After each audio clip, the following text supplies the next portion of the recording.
my beloved Boss Mike Cervera.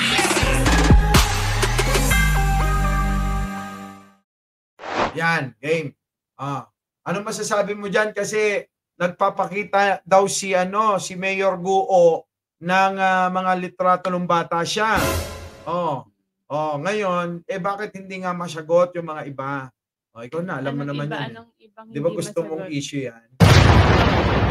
Ay, yung Sa kabataan nationality niya, niya? yung kabataan niya. Dali na, ha? Okay. Sige guys, play lang natin ha.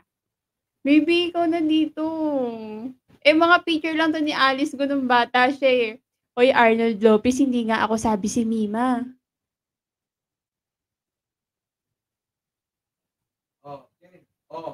Ano mabibigay mo reaction dyan? Alam mo yung mga picture na pinalalabas dito is hindi ka naman na magtataka. Di ba? Kasi nga si Alice Go is matagal na rin siyang nag-i-stay dito sa Philippines. I-explain mo dyan. Ano i-explain ko? Yan nga, ano ang reaction mo dyan? Na ito yung magiging basis para lang maniwala tayong Pilipino ang nationality niya. Di ba? Yan ba? Kita mo, bata pa ba siya dyan? Bata pa nga naman. Bata pa siya. Ngayon, ano? Tignan ko Tuloy-tuloy muna. ka magsalita. Mga lumang picture lang naman to ni Alice Go eh. Siguro nilalabas to kasi gusto nilang maniwala yung mga tao na talagang Pilipino talaga si Alice Go. Na lumaki siya dito, na bata pa lang nandito na siya. Diba? Na parang gusto nilang ipalabas na ayan yung magiging basis para maniwala tayo na Pilipino talaga siya. Tapos?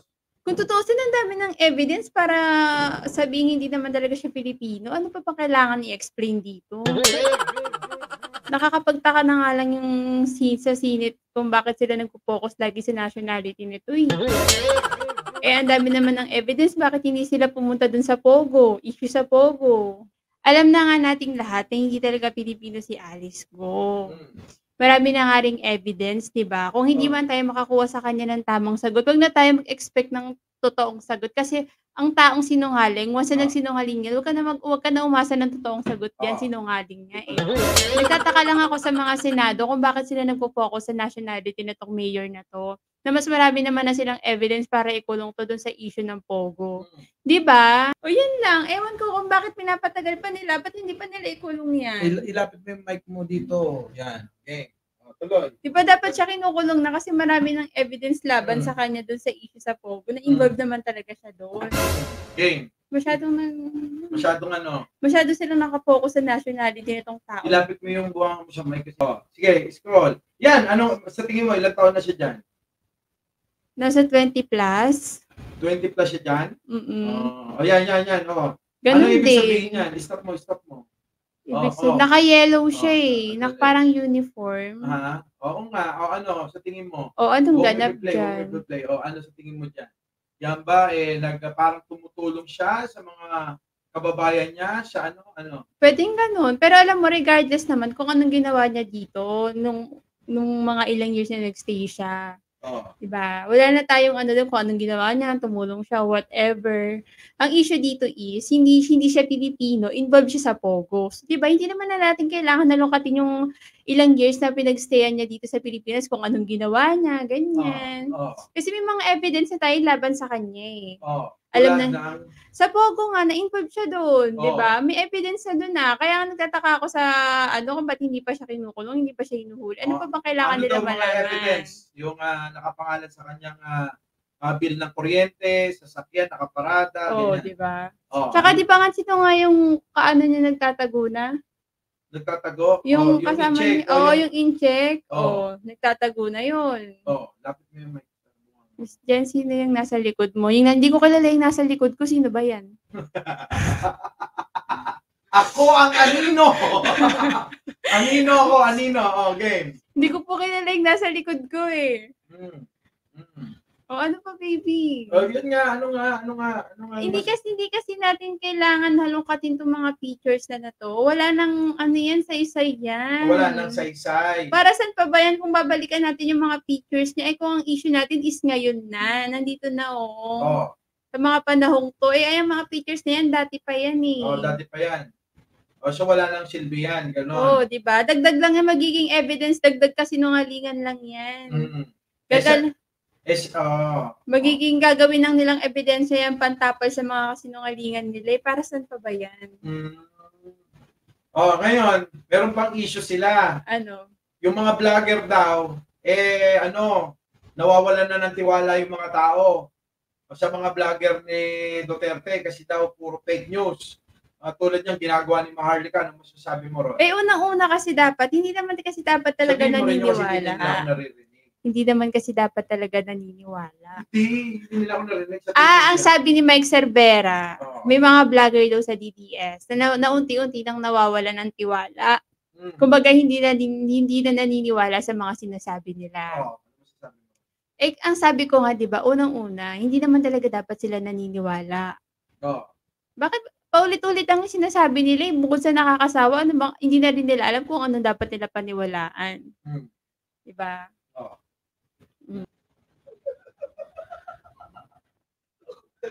Ako na! Tama, nakakainis Gusto mo na dyan? Baka mapalitan na ako. Okay. Tapos ka na. Magpaalam ka na muna. Dito ka. Magpaalam ka na muna. Na-enjoy. Na-enjoy ni Jan Angeles ang pakikipag-usap sa inyo. Mukhang kinakabahan na ako. Baka mawalan na ako ng hanap buhay ko. Gagawa ako ng channel ko, sa akin kayo manood, wag dito Andali. Teka muna. Bakit parang mas magaling? Kaya nga. Mas magaling ka daw. Ikaw na kaya. Etong sayaw na to, di ba? Ito yung parang, ng maayos ka. yung sayaw na to, ano ba tong sayaw na to? Nung nanalo si Pangulong Bongbong Marcos? Nung nanalo. Andali. Nung nanalo siya, tuwa. Di ba doon pa lang magtataka tayo, di ba? Kung ano ba talagang, doon pa lang magtataka tayo kung ano ba talagang intention kung ano ba talagang reason niya kung bakit siya nandun kay Pangulo. Di ba? Totoo ba na pro Duterte Huwag ka siya? nag-vlog kasi nakausap mo, hindi yung Doon ka na kasi. Sila ka. Okay. Maybe wala ka na bang iba? Hindi, hanap ka dyan. Sabi niya dito, tignan mo, sabi niya. Sino kausapin mo? Ano sabi niya dito? Wait lang. Nawala. Dito ka na rin. Sige na, ano ba? Ayaw mo na umalis ako. Ang konti kasi ng topic mo. Anong itatopic ko dito? Anong i-explain ko dito? Dapat ayan, kasi banat ba? Ay nag-aaway-aaway na. Hindi, alam mo kasi yun ang problema dun sa ibang mga vlogger. Ito bigyan ko kayo ng halimbawa. Ito, totoo ito. Bigyan ko kayo ng halimbawa. Tayong Wait lang. mga supposedly para sa bayan na vloggers, pinupuna natin yung mali. Hindi ko alam tayo ba pumupuna sa mali o pinupuna lang natin yung kapwa natin dahil hindi natin pareho ng pananaw?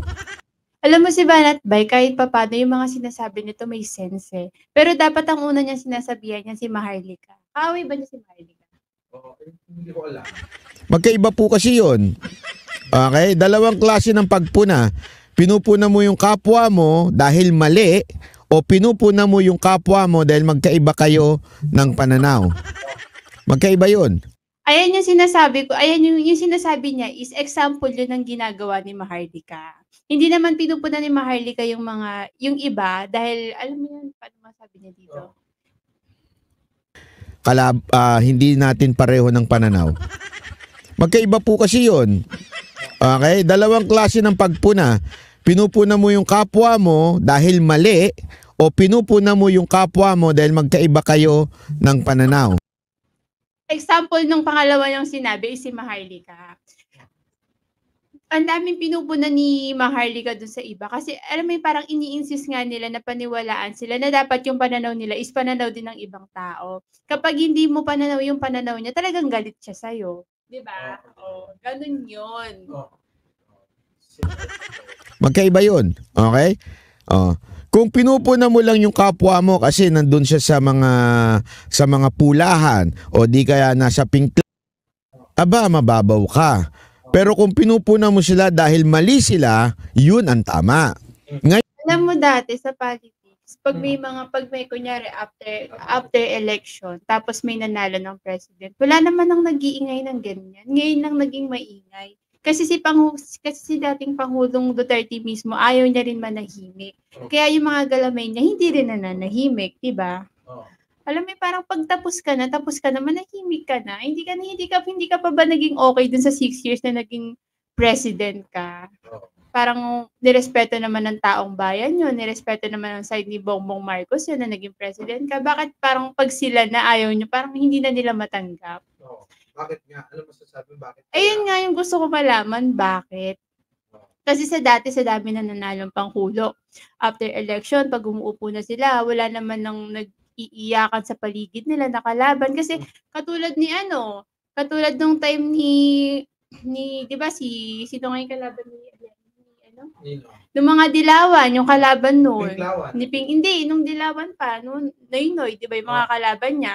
Nung nanalo si Noynoy, tahimik naman yung mga kalaban niya kasi nirerespeto nila yung desisyon ng taong bayan kung sino yung gusto nilang umupo. Bakit ngayon parang walang ganun? Alam mo yung parang nakaupo na hindi pa rin nila matanggap, umiiyak pa rin sila. 'Di ba? Doon ka magtataka. At all cost. Diba? Ay, sige nga, sagutin mo ko. Tara dito, umupo ka dito. Hindi, umupo ka dito, sagutin mo ko. Ano yun? Sige, dito lang ako. Hindi, magpakita ka sa kanila. Sige. Makakalimutan na nila yung mukha mo. Okay Ay, lang. magpakita. Sige. Hindi malamig. Kaya ngayon nga yung sinasabi ko sa side ng mga DDS, sa side ni Maharlika, or kung sino man yung mga galit sa BBM, na irespeto na lang natin kung sino yung mga nakaupo ngayon. Na kung ayaw man natin sa kanila, hintayin nating matapos yung termino nila. 'Di ba? Kasi kahit naman anong iyak natin, wala rin naman tayong matutulong sa bayan kung pabababain natin sila eh. Tsaka lahat ng problema sa Pilipinas, hindi magandang lagi sinisisi sa gobyerno. Di ba yung iba kasi dyan, mahirap sila, sisisihin nila yung gobyerno kasi si ganito yung nakaupo, kasi si ganyan yung nakaano. Pag ba hindi na eto yung nakaupo, yayaman ka ba? Dadami ba pera mo? Gaganda ba buhay mo? Hindi naman. Okay, ulit mo na. Nakakauwaw pala ito. Kaya nahingi sa'yo ng Ano ba sabihin ko? Hindi kita, tuloy mo yung bigyan mo reaction sila. Yun, ito problema ko. Paano ko yung kapwa na tayo mismong tayo nagkakamali? Hindi ba natin pwedeng punahin? Hindi, ako nagtatanong lang naman ako. Kasi kung ganon, ay labas po ako dyan. Kasi ayoko ho ng kasama, ayoko ng grupo na plastic. Ayan yung sagot sa tanong mo. Kung bakit si Banat Bay, pro Duterte siya, pero galit siya sa ka-pro Duterte niya. Kasi hindi niya gusto yung style ng mga ka-grupo niya, katulad ni Maharlika. Pareha silang pro Duterte, pero lagi niya tinitira si Maharlika. Kasi kung ako rin naman kay Banat Bay, ayoko dun eh. Aawayin ko siya kahit parehas tayo ng sinusuportahan. Kasi pangit yung style nun. Pangit yung way niya ng pagsasalita. Diba? Pangit yung mga sinasabi niya, walang kwenta. Yung, sige, bait sa isa't isa. Alam mo, ganito yan ha. Gusto niyo ng totoong kwento? Gusto niyo ng totoong kwento? Ha? Ako po, eto pagpasensya nyo na to ha, sandali lang, meron lang kayo isa na delay na naman. Meron ako ikikwento sa inyo, atin-atin lang ho ito. Ha? Alam mo, yan ang pinakaayoko sa ugali ng mga Pilipino. Alam nyo, sanay po kasi ako humawak ng grupo. Sanay akong humawak ng mga artist. Alam mo, pinakaayoko sa lahat. Yung wala pa ako itinate ko. Pag kayo magkakaharap, nagbobolahan kayo, ang bait nyo sa isa't isa, hindi kayo nagpupunahan. Pero pag nakatalikod na, may mga sarili kayong group chat. Sino ba yung Sino ba yung... Tama, mali. Yata ba? Sino ba yung tinitira niya dito? Yung mga kasama niya nga. Gaya Nino nga. Basta yun sila. Maharlika, yung mga iba pa. Tama, may mga ganun eh. Yung mag-uusap kayo, pero pagka may sarili, di ba? Ayoko ng ganun. Sa totoo lang, ako yung tao na hindi plastic ever. Kaya kung medyo madali kang masaktan, maniwala ka, hindi pa sa amin. ikikwento niya, uy, alam mo ba si Vlogger B? Nagkikwentuhan, akala, isa lang ang prinsipyo ko sa buhay, matanda na tayo. Yung ganyang klaseng ugali, tama mali. Hindi, may gusto ko yung sasabihin niya dito na ano nga yung sinabi niya dito na, wag parang, na yung wag lang natin iasa sa Senado ang pagbabago. Dapat nasa tao din. Yung gusto Dahil sa gobyerno laang. Ayan. Isa't isa, sabay-sabay pa kayong mag-live. Tama mali. O, sabi nga nito isa, pag alis nyo, ikaw na topic. Ganun. Kaya ayaw ko ng ganun. Kaya binabasag ko yung trip na ganyan. Ikaw na kayo magsalita. Oo. Kunti na lang nanonood. Ikaw na dito. Tabi ka dyan, tabi. Akin na yung upuan ko. Oo, eto na nga. Pasok. Eto. Kung makikita nyo itong mga litrato na nilalabas ni Alice Guo na mayor ng Bamban, eto na nga. Ha? Pansinin nyo, lakihan mo nga, Boss Mike. Eto na. Di ba? Batang-bata pa. Pero alam nyo, etong mga litrato na to, hindi naman to piniresinta sa Senado. So ayan. Makikita nyo naman kung inyong pagmamasdan, mga kababayan, itong litrato na to, at kung inyong ikukonekta sa mga sinasabi, sa mga sinasabi ni Mayor Guo sa investigasyon sa may Senado, parang parang may tutugma naman. May tutugma naman na Boss Mike. Kita mo, nag-aangkat ng mga gulay-gulay sa farm. Siyempre, itong mga gulay, prutas, ay galing sa farm. Napagod. Napagod si Jen Angeles. First time daw niya eh. Sabi ko nga gamitin mo na yung yung Anino TV. Di ba? Kita nyo naman, may kuliglig pang dala. May kuliglig pang dala, yan, medyo naka-side view. Mukhang artista. Di ba? Gulay-gulay, bagsak, milyonarya na. Di ba? Yun na nga.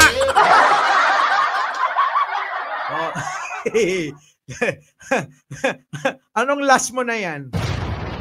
Last ko nang mag-vlog? So parang gusto na akong agawan ni Jen Angeles, ha? Kita nyo, mukhang matangkad matangkad si Mayor Guo. Ano ba yan? Ano ba yung pinapakita na ito? Malaki ka na eh. Wala ba yung mga mga 3 taong gulang ka lang, ganon?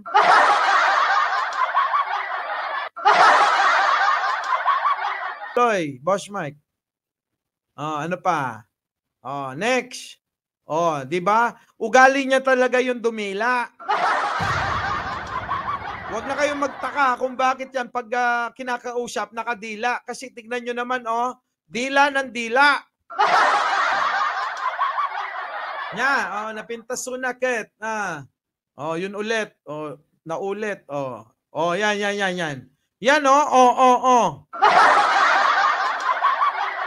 Ang pinagtataka ko, mga kababayan, baka manyakis siya. Diba? Kita nyo, porke nakadilak, manyakis na. Tingnan nyo, simpleng-simple lang yung mga damitan. Pero ngayon, ang itsura, hindi basta-basta. Bay, naka-Hermes ng bag. Yung mga damit, hindi na rin basta-basta. Diyan, nakachinelas pa siya. Diba? At saka malaki na bayan ng pamahalaan bayan ng Lapas. Nasa Lapas sila hindi yan sa Bamban. Ayan batang-bata. Batang-bata. Dalaga na nga, hindi naman bata. Ewan ko bakit niya pinapakita ito. Next. O, tingnan nyo, oh. Buti sana kung siya itong nandito sa may gitnang bata. Di ba? Kung sana, itong maitim dito sa baba. Na bata. Sana ganyan siya kalaki. Baka maaaring makumbinsi niya yung ating mga kababayan. Ano? Sabi dito, ang dami niyang Rolex at ibang model klase. Nako. Sana all talaga. Pwede siya ba siya bigyan ng Filipino citizenship? Ay, kailangan mahaba. Yan kita nyo, nandun siya naka-stripe Siya yung naka-stripe sa gitna, mga boss. Marami naman palang mga nakakasama ito. Ang pinagtataka ko nung tinatanong siya kung sino yung mga best friend niya. Di ba? Mukhang manyakis. Di ba? Ngayon, mga kababayan, wala na nga itong silbi. Ang sinasabi nga natin at ng iba pa na dapat ng pag-abalahan dyan sa Senado ay kasuhan na nga ito. Pero yun na nga nangyari, natanggal na nga ito, nasuspinde si Mayor Guo bilang mayor sa Bamban. Kasi nga, alam nyo na, di ba? Alfredo Guerrero. Akala ko walang friendship si Mayora. Yun na nga. Yun ang lagi niya sinasabi. Kasi nakakulong po ako. Your Honor, nakakulong po ako sa farm. Your Honor, lagi lang po ako nga nasa loob ng farm. Alam nyo mga kababayan, kung inyong mapupunot mapapansin. Dahil nga siya patuloy na yun at yun. Hindi na nagbabago yung kanilang binablog. Diba? So, nagsawa yun mga tao. Wala nang ibang i-vlog yung mga yan Diba? Rapi Tulpo, thank you naman. Baka 14 years old siya nung pinanganak kaya walang picture ng bata. Yun na nga Sige, tuloy natin. So ngayon mga kababayan, kaya ang mga tao ngayon wala na. Kita nyo, pansinin nyo yung mga nanonood sa kanila. Karamihan dyan, chismosa na lang. Karamihan dyan, yung mga na lang yung mga uto-uto na lang. Diba? Mali, ako po, Mike Cervera at si Jen Angeles. Nagpapasalamat sa pagsama ninyo ngayong gabi. Opo, Donna. Alam nyo na. Maraming salamat pong muli. Mike Cervera po, laging nagpapaalalang mahalin natin ang ating kapwa. Ipagdasal natin lagi na mamatay na sana silang lahat. Ay, mali. Ipagdasal natin ang ating bansa. PBBM lang malakas, mighty Baisa. Sa inyo pong lahat, Nordita, thank you naman po. I love you all. Agyamanak apo, dagitik kapadang nga Ilocano nga Ratoy. Maraming salamat sa inyo pong lahat. Bye-bye po. Our beloved Boss Mike Cervera.